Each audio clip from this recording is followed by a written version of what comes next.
of molesting her 6-year-old daughter. But this first grade teacher says she wouldn't have touched the girl because the child is black and she is a racist. The mom says that excuse makes no sense. Melanie Basu is live in Humble with more. And Melanie, this is a crazy story on so many levels. Yeah, you could say that again, Charmaine. Mom, as a matter of fact, reached out to us. She wants everyone to know that she and her daughter are hurting. She said things just haven't been the same. Her daughter is constantly clinging on to her. 61-year-old Irene Stokes' job was to educate first graders at Northwest Preparatory Academy. Most recently, she was fired for allegedly fondling a 6-year-old girl. It's nasty. You're 61, you're grown. You have no business touching on nobody's child.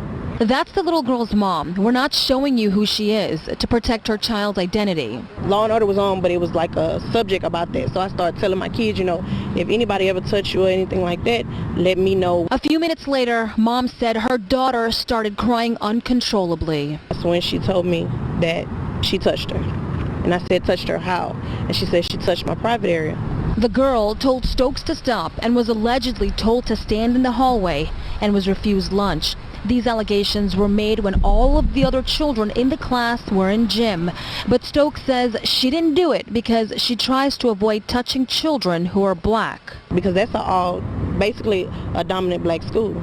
So why were you there anyway if you feel like you didn't like them? The school superintendent says all of the 30 staff members from the school will now go through a rigorous training. Stokes is the 4th faculty member this year to be charged with a felony for alleged behavior on campus. 3 teachers are accused of disciplining a 7th grade girl who wanted to use the bathroom. I'm hurt. I'm angry to the fullest. But I feel like you send your kids to school to learn.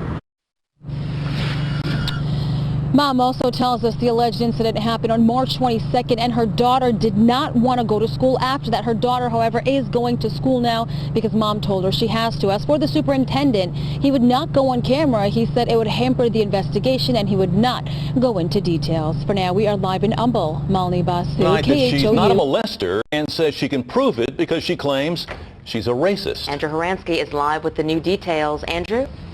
The 61-year-old is out on bond and out of a job at the Northwest Preparatory Academy in Humble. But what investigators say she told them may be a first. Irene Stokes has been charged with indecency with a child, accused of fondling a 6-year-old girl in her care.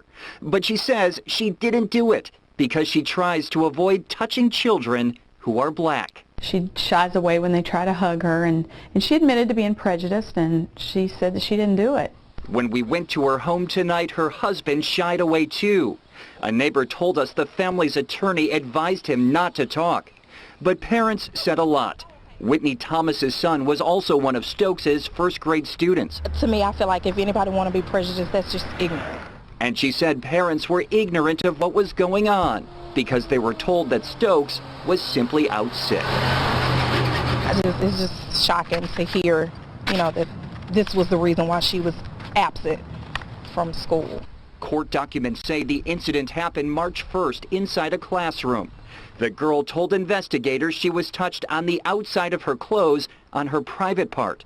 When she told Stokes to stop, she was allegedly told to stand in the hallway and refused lunch. It's just sad out here. You just don't know who to trust anymore. I just feel so bad.